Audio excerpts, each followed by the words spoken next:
It's been said that if you want something you've never had, you have to do something you've never done. And perhaps, just perhaps, what you've never done is take God at His word. Hey guys, I'm Robert Forte. Welcome to the channel where we talk about Christian living, the Bible, and its power to transform lives. And speaking of transforming lives, how much could your life change if you could truly have whatever you wanted? Well, according to the Bible, you can do exactly that. So, let's get in the Word. In the book of Mark, the 11th chapter, verses 22 through 24, it says, "So Jesus answered and said to them, 'Have faith in God. For assuredly I say to you, whoever says to this mountain, be removed and be cast into the sea, and does not doubt in his heart, but believes that those things he says will be done, he will have whatever he says. Therefore, I say to you, whatever things you ask when you pray, believe that you receive them and you will have them.'" So first of all, let's notice this. Who's speaking here? It's Jesus speaking. Yes, that Jesus. Now that we know who's speaking, let's take a closer look at exactly what he says. First, he says, have faith in God. Now, I've always been fascinated with the Bible. And one of the many things that fascinates me about the Bible is not only what it says, but how it says it. The words that are used, their usage, their placement. And I think it's very important to pay attention to these things. So, for example, notice what Jesus did not say. He did not say, have faith. No, that's not what he said. He said, have faith in God. See, I think Jesus knows that we don't always necessarily lack faith. As a matter of fact, a lot of us have great faith, huge faith. The problem is, a lot of us have faith in all the wrong things. Remember that song, Looking for Love in All the Wrong Places? We have faith in ourselves, faith in our friends, faith in our education, our intellect, faith in our money, faith in our striking good looks. No? Too much? Okay. Faith in our 401k, faith in our IRA, faith in etc., and etc. Now, knowing that we're quick to put our faith in all the wrong things, Jesus tells us exactly where to put our faith. He says, have faith in God. And notice what comes next, a period. Not God and something else, not God plus you. And I remember a little while back, there was a slogan going around that said, you plus God equals enough. Hey, sounds good, catchy phrase, works well on a coffee mug, but it's just not true. God is enough, with or without you. You plus God, stop it. Me plus God, stop it. Jesus said, have faith in God, God alone. And I've said it before, so I guess I'll say it again. God is God, and we are not.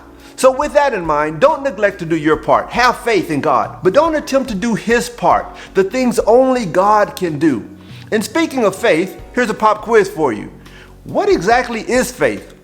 Hard to have faith if you don't know what it is. Personally, the best definition I've ever seen of faith comes from, you guessed it, right here in the Bible. In the book of Hebrews, the 11th chapter in the first verse, it says this, "Now faith is the substance of things hoped for, the evidence of things not seen." Now, if we were in church right now, I'd say just let that marinate a bit. But we're not in church, and half of y'all would just click off and go watch another silly cat video. So we'll just keep it moving. But I do want you to understand this verse, Hebrews 11:1. So let's take a look at this same verse, Hebrews 11:1, in the Amplified Bible, the Classic Edition, which I think does an excellent job of, amplifying the verse. Hebrews 11:1 in the Amplified says this. It says, "Now faith is the assurance, the confirmation, the title deed of the things we hope for, being the proof of things we do not see, and the conviction of their reality, faith perceiving as real fact what is not revealed to the senses." So that's why the Bible says in 2 Corinthians 5:7, we walk by faith and not by sight. So stop worrying about what things look like and start walking by faith. And if you want to learn more about how to stop worrying about what things look like and just believe, take a look at another video I did called Can You Dig It? I'll put a link to that video down in the description. Oh, but another definition of sorts that I really love is this quote attributed to St. Augustine, who said, faith is to believe what you do not see. He goes on and says, the reward of this faith is to see what you believe. That's what St. Augustine said. Here's what the Word of God says, Romans 12:2. Do not be conformed to this world, but be transformed. How? By the renewing of your mind. The New Living Translation says, change the way you think. And a good pastor friend of mine says, change your stinking thinking. And one area where we need to be transformed, where we need to be renewed in our minds, or where we need to change our stinking thinking is here. Conventional wisdom tells us, and has convinced many of us, that seeing is believing. But in the kingdom of God, believing is seeing. See, a Christian doesn't have to see it to believe it, but a Christian does have to believe it before they will ever be able to see it. Got it? Good. Let's move on. Jesus said, have faith in God. But he didn't stop there. And I'm glad he didn't. Because back in Mark 11, look at verse 23, where it says, for assuredly, I say to you, whoever says to this mountain, be removed and be cast into the sea, and does not doubt in his heart, but believes that those things he says will be done, he will have whatever he says. A bit of a personal story here. I used to coach Pop Warner football, and for those of you who don't know, Pop Warner football, it's youth football, American style football, not the soccer style of football. And when you coach youth football, at the end of practice, I don't know why or how this ever got started, but at the end of practice, you bring all the little kids together and you put them in a circle and you say, break it down. And then the kids say, rawr. What in the world does that have to do with Mark 11 and 23? Well, we need to break it down. So I'm going to say, break it down. And then y'all are going to say, rah. All right. So here we go. On the count of 3. 1, 2, 3. Break it down. See, like right there, y'all were supposed to say, rah. Anyway, Mark 11 and 23. Break it down.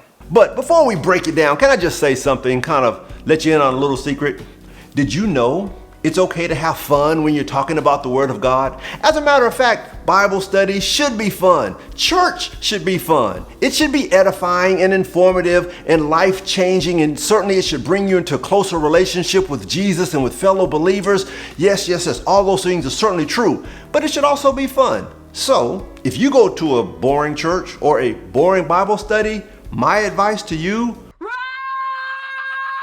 Jesus says, whoever can have whatever he says, provided they say it believing and not doubting. Now, I hear a lot of debate on this topic, and many say, yeah, you can have what you say as long as what you say aligns with the Word of God. But can I challenge you on that point? Because in Mark 11, that's not what Jesus says. He said, paraphrasing, whoever can have whatever. He didn't say whoever could have whatever, provided whatever he says lines up with the Word of God. So let me be very clear here. Yes, I believe that when we ask, believing and not doubting, in agreement, in alignment with the Word of God, that we will receive. But I also believe that oftentimes we can and will receive that which is not the will of God for our lives. For example, according to Mark 11 and 23, if someone constantly says, I'm sick and I'm gonna die, or I'm broke and I'm always gonna be broke, they will get exactly what they say: sickness, death, poverty.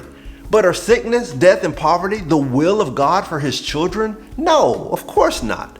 But again, we're dealing here with a universal spiritual law, and as such, it works both positively and negatively. Over in the book of Deuteronomy, in the 30th chapter, in the 15th verse, God said, see, I have set before you today life and good, death and evil. Then in verse 19, he says, I call heaven and earth as witnesses today against you, that I have set before you life and death, blessing and cursing. Therefore, he says, choose life. See, you have a choice to make, and oftentimes those choices are determined by the words we speak. Again, death and life are in the power of the tongue, and those who love it will eat its fruit. Now, I know others, Christian and non-Christian, will try to convince you that Jesus didn't really mean what he said when he said what he said. But friends, Jesus was clear, abundantly clear. As a matter of fact, he was, well, matter of fact. So much so that the Message Bible translates Mark 11 and 22 by saying, Jesus was matter of fact. It goes on to say, embrace this God life, really embrace it, and nothing will be too much for you. So, my advice to you, embrace this God life. Really embrace it.